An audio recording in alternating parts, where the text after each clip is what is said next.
We are here at Hertfordshire Golf Club for Graham Roberts' annual charity event for the Central Algarve. It gives me great pleasure to introduce you to our channel, Micky Hazard. Thank you so much for being with us, Micky. No problem, absolute pleasure. Now, did you watch the game yesterday?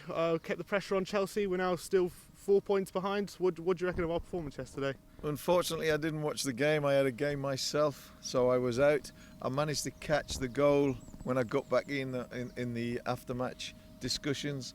But sadly missed the game, so I don't know how we played. I've read a lot of comments on it that we won ugly, but that's a great thing. You know, we've been sensational for quite a long time now, and sometimes to become a great team you have to learn to win when you're not playing well. And seemingly last night we did that. We didn't play as well as we have been, and yet we came away with a brilliant 3 points. You know, when you consider they've beaten Arsenal, Liverpool and Manchester, you know, in the last 3 or 4 games. It's incredible result to go there and win 1-0. And yes, keeps the pressure on Chelsea big time. They go to Everton and we've got Arsenal. some team from South London. Exactly. I don't know who British Wanderers or something. Yeah, well, I think that's it. What do you reckon? How do you fancy our chances of catching Chelsea? It's a big weekend this weekend. As you say, considering they go to Everton, we got Arsenal. If they beat Everton, is the title race over?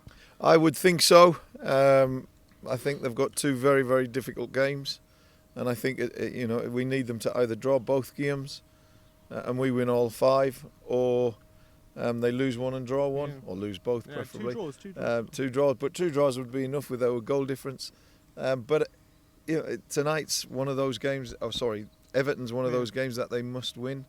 They can't afford to lose, so that in itself will add pressure. They know that we've got a couple of very difficult games coming up, and we've got a much tougher run-in than they have. But the way we are playing, we're capable of beating anyone. So for us, it's a case of keep winning and see what it brings. You know, it's theirs to lose. They can throw it away, but it's happened before and it'll happen again. And hopefully this is the year that it happens again. Okay, brilliant. So we got Arsenal this weekend. Massive game considering the circumstances.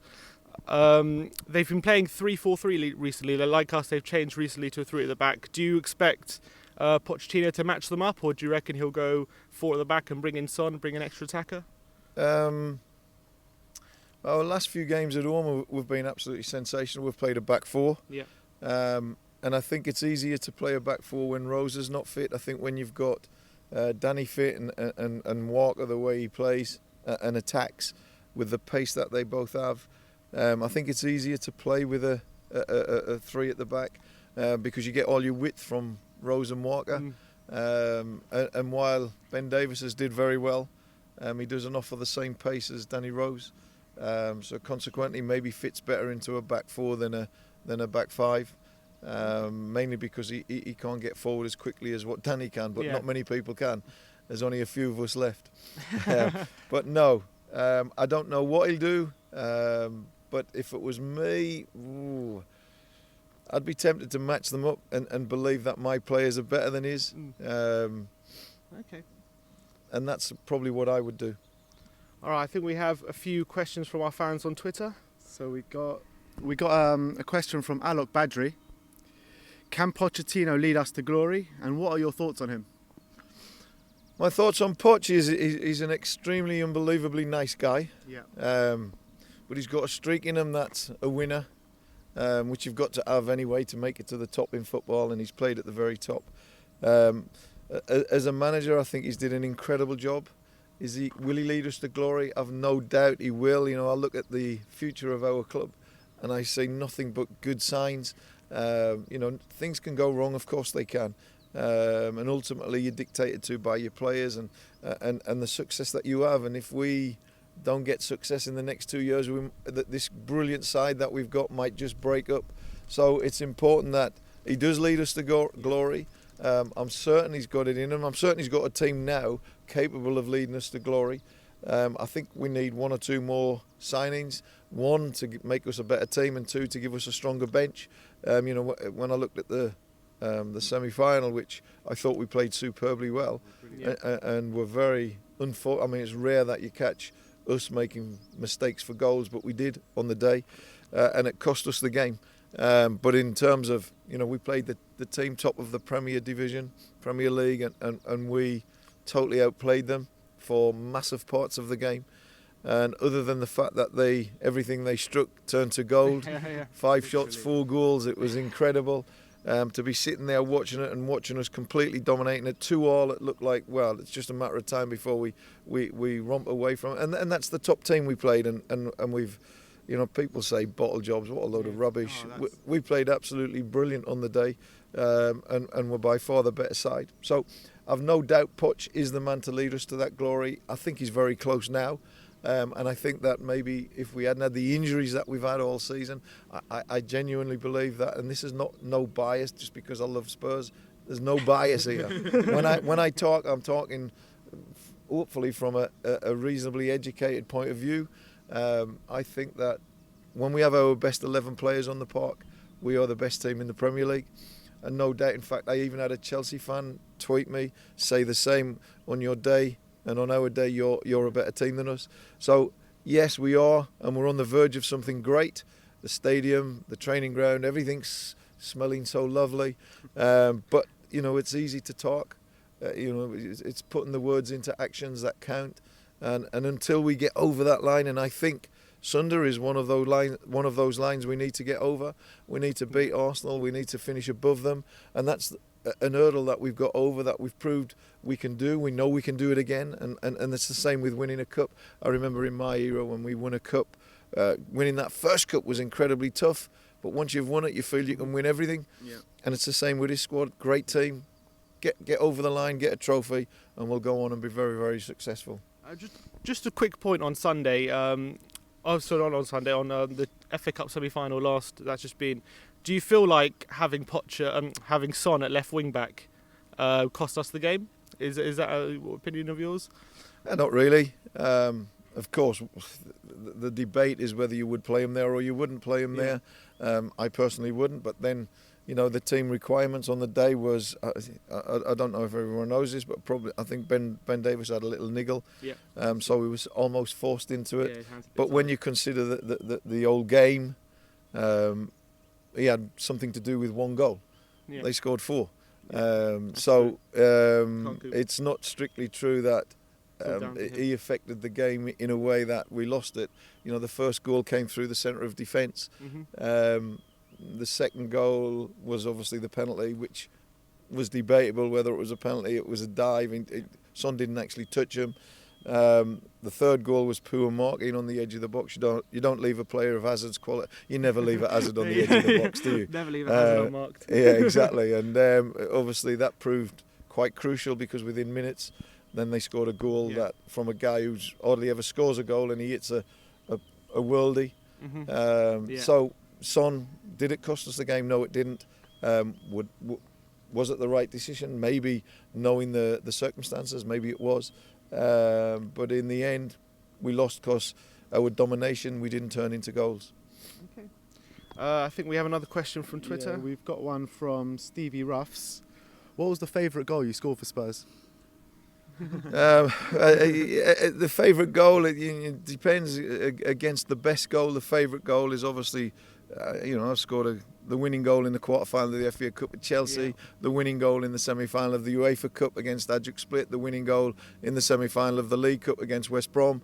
They obviously would rank as favourites. The best goal I ever scored was obviously at Highbury, my first ever North London derby. Ricky Villa passed me the ball on the halfway line. I beat 3 players and smashed it in at the top corner from 25 yards. That would rank as my best ever goal, and the fact that it was done in my first NLD made it all the more special. And obviously it's something that whenever the Arsenal fans tweet me with nasty remarks, I can always throw back at them. Okay, brilliant. There's another one from Adrian Daniel. Which players in the current team would you like to play with? I actually would like to play with them all. I mean, they're all very, very good players, and they play in the game the way it should be played, on the floor. I've got to be honest, I think Toby and Jan at centre-back are absolutely different class. But not just different class defenders, they are different class when they're on the ball. Yeah. And as a midfielder who relies on the defenders to give him the ball, they would be perfect for the way I played the game. You know, they pass the ball the way a ball should be passed. What I mean by that is they pass a round ball, not a square ball, because when a square ball's passed to you, it's bubbling everywhere because it keeps it in the corners of the square, whereas a round ball comes at you to the right pace, at the right side, away from the defender, safe side, and it gives you, virtually tells you what you should do with the ball, you know. So that's what great players do. They pass the ball the way it should be passed. Toby and Jan are two great players. As an extension to that, you've played with a lot of great players like, you know, Steve Archibald, Glenn Hoddle, Graham Roberts, Steve Perryman.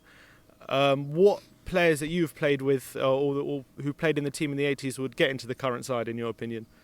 I think Steve Perryman would. That doesn't mean he's a better player than the player. I just think he was an incredible captain. He had such a massive influence over the team. Glenn Hoddle, without any shadow of doubt, is, for me, probably one of the greatest players, or if not the greatest player ever to pull on a Spurs shirt. Ozzy Ardiles, for sure. Archibald, for sure. I played with Sheringham and Klinsmann as well. You know, if we're going to spend time picking who I played with, then we could sort of put a lot of players in, but that's not bemoaning the lack of quality that's there now. What we're talking about is players that careers are over and players' careers who are just beginning. And it's easy to say at the end of a long career like Klinsmann or Sheringham or Ardiles or Hoddle that, oh yeah, they were great players. Today's players one day will become in the same bracket as we progress down the line and they win trophies and what have you. We'll be saying in the future, oh yeah, I played with him and I've got to put him. It's very difficult to compare, but certainly, you know, there's not many Glenn Hoddles ever been around in the history of the game. So these players that I think would get in a Tottenham team of any era. In many ways, the team you played in the 80s was fairly similar to the side we have now for the last few years in terms of, you know, finishing in around the top four, a few top three finishes. Do you feel like the team that you played in could have won more? Is there any regret there? Massive regrets. Number one, that the team broke up after the 84 UEFA Cup win. We lost Keith Burtonshaw, our leader, which set us back. But in terms of the team itself, I've got to be honest, we were around when the best team in Europe were around, Liverpool, and we beat them on, I know I played again, I probably beat them 3 or 4 times in my career, but in terms of the Tottenham team, I genuinely feel that we underachieved. We won 3 trophies, but it could have easily been 8 or 9. It could have, you know, there was one season we should have won, 2 seasons when we should have won the league for sure. Everton pipped us one year. We had them at home to play. We lost 2-1. Neville Southall had an absolute stormer. We win that game. We go and win the league. There was another season where the backlog of fixtures caught up with us. We were playing 3 games a week, sort of Monday, Wednesday, Saturday, and in the end it caught up with us, the backlog of fixtures. We had Sunderland at home, I think. We were 2-0 up and drew 2-2. I can't remember exactly how it went, but it cost us the league. So, yes, I have massive regrets because it was, honestly, the similarities with today's squad is that a lot of homegrown talent who came through the system, myself, Hoddle, Perryman, Miller, Robertson Galvin to a degree, Chris Houghton, Mark Falco. We had a lot of players who'd come through the youth setup, the schoolboy setup, and then we had superstars like Ardiles and Vila and Archibald Crooks that came in and supplemented it. Ray Clements in goal. So yes, it should have been. More. Biggest regret is I didn't win another 8 trophies. Let's hope this team doesn't have the same regrets. Yes, for sure. We've got another last question from Lee Piper. What was the favourite game you played in at the Lane, and what was the favourite game you watched at the Lane? Seeing as our last season at White Hart Lane. Oh wow! Listen, the Lane. It just, you know, look, I'm getting goosebumps. I'm getting goosebumps all over my body every time I talk about the Lane. You know, you have to remember that as a 14-year-old schoolboy was the first time I experienced the Lane. I'm now 57. I know I look 28, but I'm not. I'm 57. You know, and not a day over 24. Yeah. Every time I talk about the Lane, it brings a lump to my throat. It brings goosebumps through my body because it's where 2/3, maybe more than 2/3 of my life has been spent in such a special place with special memories. Favourite game, 2. You know, you must always put team first. So from a team perspective, I would have to say that the UEFA Cup final of 1984, sort of the way that we won it, Keith Birkinshaw's last game, the emotion that surrounded that, obviously how rare is it in the history of football to play a massive European tournament in front of your own fans, and the atmosphere that they created, it was just incredibly special. And then from a personal point of view, the semi-final of the UEFA Cup where I got the winning goal, lost the contact lens in the process, had to leave the pitch to put it back in. Having found it lying on the middle of the pitch, which was staggering. And then to walk back up the tunnel to 37,000, 40,000 Tottenham fans singing your name because you've scored the winner to put us through to the final, and you're standing waiting to come back on to catch the referee's attention, and there's one Micky Hazard echoing around the ground. I've got to say that it was a moment in time specially reserved for me, a moment that I never really wanted to end. Don't put me back on, just let me stand here listening to the fans sing my name. It was incredible. So 2 incredible games, fortunately for me, both at White Hart Lane, that wonderful special place that 2 more games to go. I hope we win both games so that we don't leave. We have a season undefeated at the Lane. It would be absolutely a remarkable send-off to the Lane. The best game that I've ever seen at the Lane? Wow. Wow, what a question. It's obviously can't be one that I've played in. I remember watching, I was in the stands, sadly. I was injured. Watching Spurs beat Arsenal 5-0. I think a couple of seasons earlier they'd beat us 5-0 at the Lane. Liam Brady scored a wonder goal, and every time they used to sing "We won 5-0 at the Lane," but they couldn't sing it anymore once we stuffed them 5-0. So that was a memorable occasion to win 5-0 at the Lane against the Gooners was absolutely sensational. And being a Spurs fan, of course, it means that much more as well. And what you guys don't realise, when you come through the system at Spurs, it's inbred into you, this feeling about Arsenal and the rivalry, and it's not just a fan thing. If you're homegrown, it gets you in there. And every time we play them today, every time they play today, and I sit there at home thinking, oh, please lose, please lose. Last night, at the end of my game, I come walking in, someone says, Arsenal just scored in the last minute, own goal. Oh, no, I mean, it ruined my evening, So, no, it's inbred, and all the homegrown players are taught the same things to what it means to the club, what it means to the fans. So, anytime you beat Arsenal, anytime you score against Arsenal, it's just... and it's interesting, Darren Anderton, who we signed, I did a Q&A with him last week, and he spoke about playing against Arsenal and what it meant, and when he scored against them at Highbury and I made the goal for him, and it was like amazing, and I thought, wow, you didn't come up through the ranks, you spent 12 years here, so you learnt about it, but you didn't get it inbuilt into you like we did. Yeah, it was amazing. That's what it means. Do you think that's a bit lost with the kind of foreign players? It certainly won't have the same meaning to them as it does us, and that's understandable. I'm sure if I went to Barcelona, they did try to sign me on many occasions. They wanted me to replace Messi.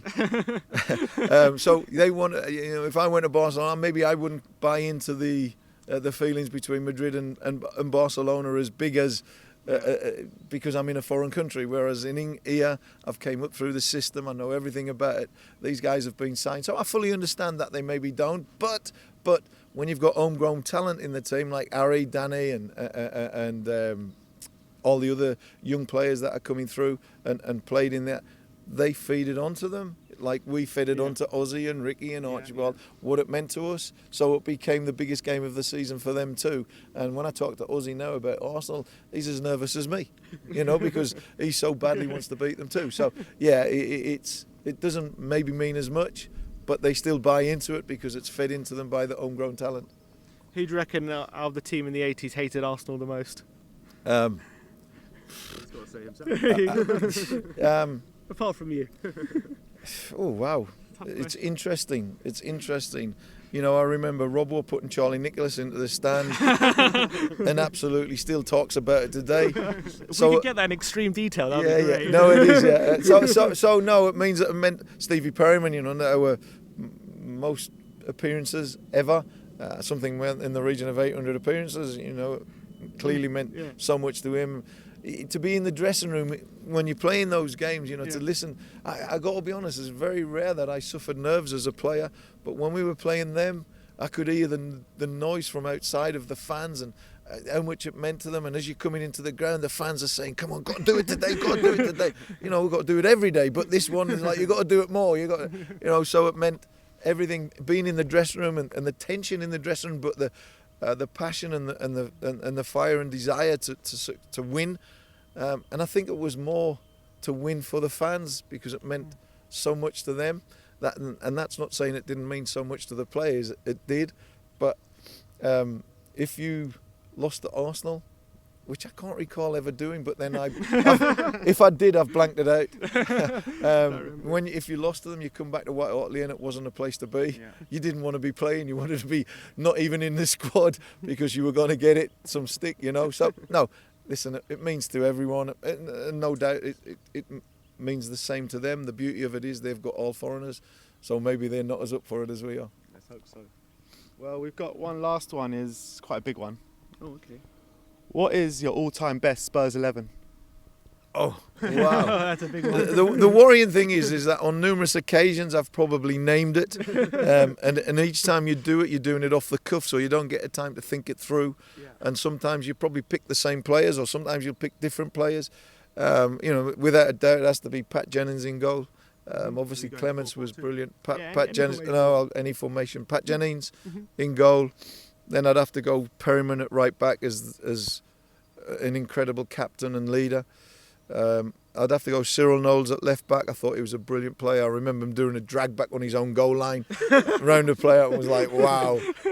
Then I'd probably have to go Mike England and Ledley King. I thought Ledley was a fantastic footballer, and need we say any more about Mike? Yeah. In midfield, you'd have to go with Mackay, Ardiles, Hoddle, Gascoigne. I would say Hazard, but I'm slightly biased.